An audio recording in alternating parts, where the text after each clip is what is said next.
Hello, welcome to Local Edition. I'm Leslie Leyton. The grand jury recently came out with a closer look at the financial dealings of two of Orange County toll road agencies. With us now with the findings on that report and the financial footing that these agencies have is Chairman of the Orange County Foothill Eastern Transportation Corridor Agency, Craig Young. Thank you very much for being here. Thank you. That's a mouthful, isn't it? That's a lot of different agencies that I'm trying to keep straight, but that's the Foothill, FETCA, and then there's the San Joaquin Hills Toll Road Agency, and those were the two main agencies that the grand jury looked at. And they came up with some findings that you're disputing. First, let's talk about the findings that they came up with. Sure, and if I could even set that aside, just what the grand jury is as an organization. They're a group of 19 dedicated people who do their best to be a watchdog over county and local agencies, and so I applaud all the work they do. But just like you are so well versed on so many areas, they have to become very quickly subject matter experts on so much information. It's not surprising to me that they'll occasionally mess up on a few of the steps. Okay, so a few of the areas that they were looking at is the control of the agency, the transparency that they operate under, and the solvency of these agencies. Now, the Foothill Eastern Transportation Corridor Agency just refinanced $4 billion in bonds to keep everything going. What do they have to say about those financial operations? That we are in good, strong financial footing. The concern that the grand jury came out with is exactly what you said, that they were concerned that we're not as solvent as we should be. And I think by implication that might actually impact the local cities that sit on the board of the agency. What in particular were they concerned with your financial solvency?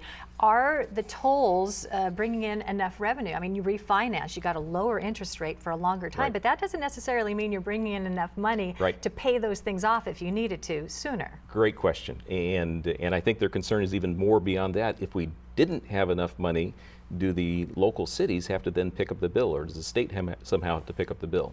So the first answer is yes, we have plenty of money. The way the toll roads are managed, it's managed to be able to cover the debt.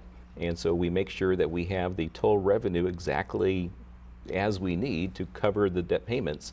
So the fact that we were able to reduce the payments substantially through this last refinance actually bodes well for all of the users of the toll roads. If you didn't reduce the payments that you had to make every month, every year, would you be on track to make those payments according to the revenue that you're getting? Absolutely. We would still be on track. If we weren't able to sell the bonds, we would still be in good shape. So what's the problem the grand jury had with the transparency and the solvency then? Good question. Misunderstanding, I think, is what it is. First, they looked at the toll roads as one of the 71 different joint power authorities that they looked at.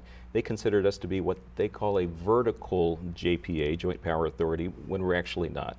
A vertical joint power authority answers to really one owner, where we actually have essentially 15 different voices, 15 different cities in the county that all jointly come together to govern and make sure that the toll roads remain solvent. So they wanted to make sure that if something happened with you guys, that the other guys aren't left holding the bag. That's exactly right. And they wanted to make sure that they could monitor this so that doesn't happen. And their concern was that there wasn't enough transparency, that audits weren't being done and they weren't being posted, when in fact, they just didn't see the right information. The audits are done, transparency is there. Okay, 20 seconds left.